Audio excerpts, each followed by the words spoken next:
continuous process, and you cannot pause on innovation. If the moment you pause, it's a very fast race. Somebody else will be far ahead of you. Identify, adopt best practices, and increase efficiency. And these are just few things, but I think, again, as was discussed this morning, you have to create, whether it's the industry or it's the academia, a culture of social entrepreneurship. It's a must. As I speak to our first-year students, as I welcome to the university, I tell them that we rely on them, we depend on them for their knowledge. I describe them as, I'm sure some of you may have heard this expression, you are now a T-shaped student. They all look at me as a puzzled little bit. You're T-shaped because the stem of the T is the depth of your knowledge. I want you to go as deep as possible in the understanding of your discipline. But the cap of the T is the breadth of your knowledge, that you should be able to connect everything you're learning to where it can be attached in the world, in other areas, and more excitedly, the areas that nobody has thought of before. Be as broad-minded as possible. Don't keep your knowledge narrowly disciplined, focused knowledge as a narrow information. Therefore, apply it to other places. And we have to understand our current strengths.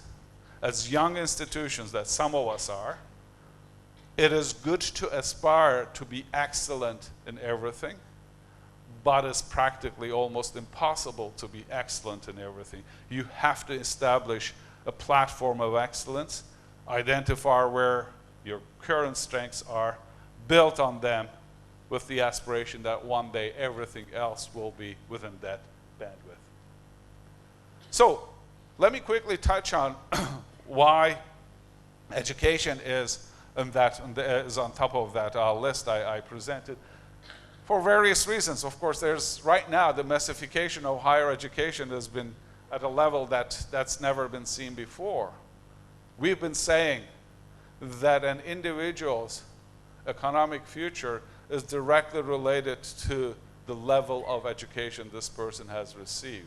99% of the time that is true, and very few of them, you know, if Bill Gates or Mike Lazaridis, and you know, if they dropped out of university, so what? But it's just a drop in the big ocean. Nevertheless, you take higher education, even at the only at the undergraduate level, and then further go up to master's, PhD, your earnings, your economic stature will also go hand in hand with that. So a lot of people are hearing that. And as I said before, this information is now available to everybody. So can you imagine that a couple of decades ago, places like in many countries in Africa or South America, very few people paid attention to higher education. Now that they are interested in going to university in masses, one of my biggest challenges as a provincial Canadian university is to balance the demand from various students, and because there is hundreds of thousands of applications coming international to the university from various countries, and then the rights, in a way, of those students whose parents or whoever else is paying the taxes to run my university, their right to the seat. So there's a balance. What I'm trying to say is the demand for higher education is going to continue increasing at much, much higher rates than we've seen before. But at the same time, the cost of higher education is going to go up, simply because, one factor if I could mention, technology. Not a single university will not think of adaptation of technology. Not a single university today will not think of, well, we have to make sure that we have a good student information system. The course materials are available before lectures, and you know, all kinds of things. These are everyday increasing costs.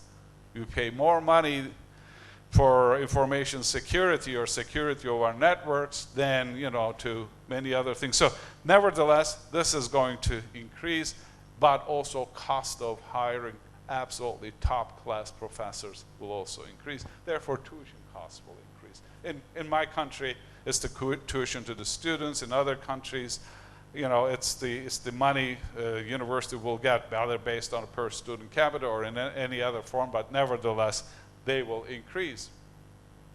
At the same time, ladies and gentlemen, if you think that your competition is local in attracting students or talent or knowledge creators, you're wrong. Your challenge is global, and we will go, everybody will go, and make sure that there's a really good person I need to recruit. I have just recruited 2 excellent, for my own research work, PhD students from Iran. We have just recruited a fantastic architecture professor from India, and it goes on and on. When I was visiting Korea, Professor Kim, Korea Telecom showed me a map of talent needs in Korea, and the gap was obviously there. So while we're relying on immigration now, and we will be competing with Canada and the US and other parts of the world to make sure that we have access to those talents and bring them to Korea. So it's a global race, global competition for talent, whether it's faculty, staff, or students. We should be aware of that. And then government, regardless of which government it is, they will see that strain, but at the same time, they will ask for more accountability. So the institutions like ours will be trying to be more accountable, more reporting, and I talked about the technology already. So we talked about the skills of the 21st century students. So we're not now, if you realize that we're no longer talking about a student who studied all the time, very hard, got good marks in math and physics and English literature or Thai literature, and very studious, and goes to university, does nothing else, gets up at 7 in the morning, studies all day, goes to his or her classes and get good marks. That's not the kind of students we are looking for anymore. We need, as I said, we are looking for T-shaped students. We are looking for students who will have a better understanding of their world, who will have a better understanding of why is it that they want to become a geographer or a mechanical engineer or a physician. They have to understand the reason. They have to understand their impact. So what are we then looking for? We want them to be knowledgeable. That's a given. We're not even going to spend any time there. Their knowledge has to be very deep. But I'm saying that deep knowledge is no longer enough for the successful individual that we're talking about, that our nations, our countries, our world is counting on. They have to have a very good problem-solving skills. They have to understand and formulate a problem. And if there isn't one, they should just create one. Okay? Because that is also part of the innovation. They have to be critical thinkers. You may not remember, some of us may. I went to one of the top universities in my country for my university education. All I did was sat there and copied everything my professor put on the board. And there, anybody will question, well, sir, why is it there?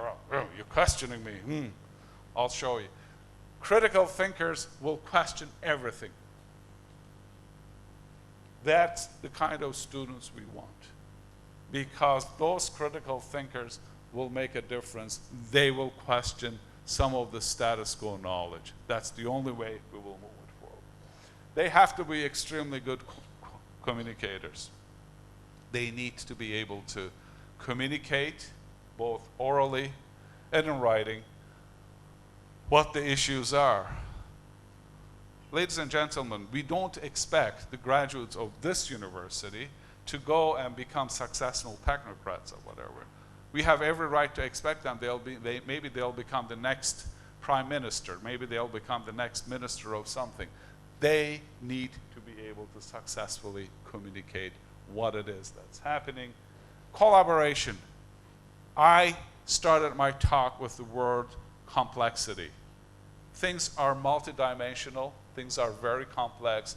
Do not think that regardless of what kind of genius you are and how grateful an institution you are, you can do everything on your own. You cannot. You have to collaborate. You have to collaborate in a way that put 2 and 2 together and create 6, 7, 8 out of this. This is the kind of collaboration you should think of.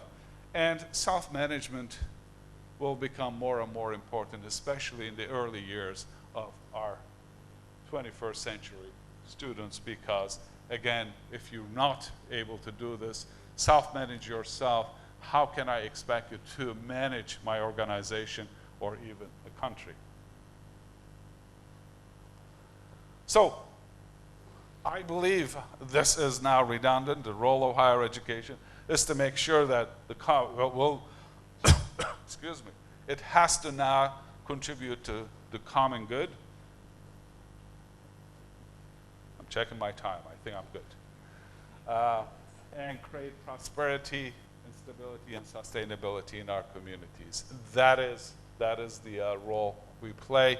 Of course, to do this, the best way we know is to make sure that we are investing in talent, we are investing in knowledge, and we are creating an environment that talent and that knowledge, new knowledge, they coexist in an environment that we will call it an innovative entrepreneurial environment. So, as far as the university goes, thank you for the water.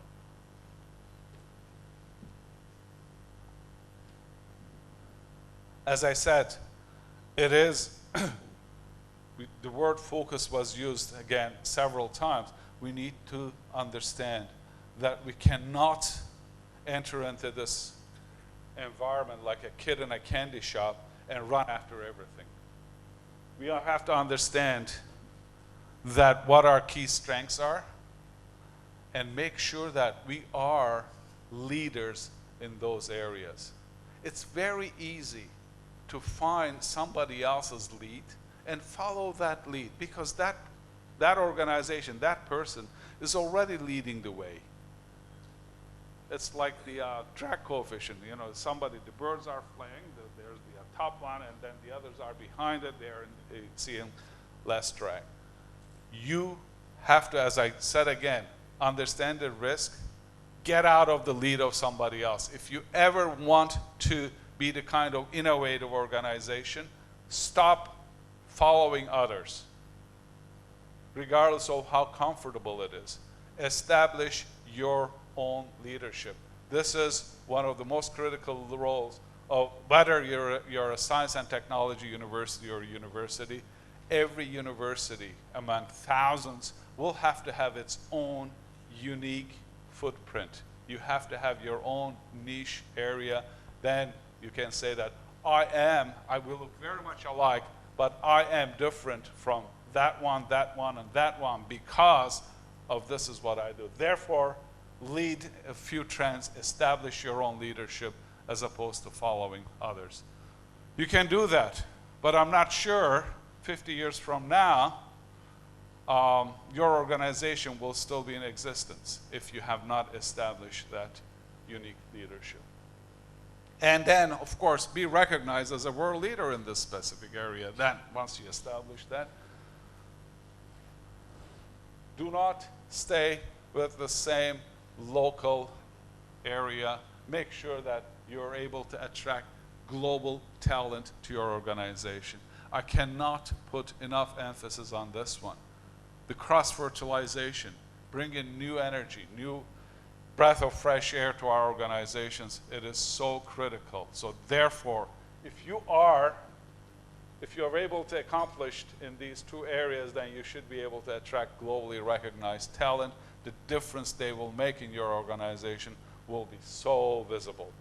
And after you've done this, you have to create and retain world-class entrepreneurs. We're going to talk about this a little bit more, but when I say entrepreneurs, it could be interpreted in various ways. You can be an entrepreneur in your classroom teaching your course, okay? You can be an entrepreneur in your classroom taking that course. So there are various ways to look at it. What have I said so far?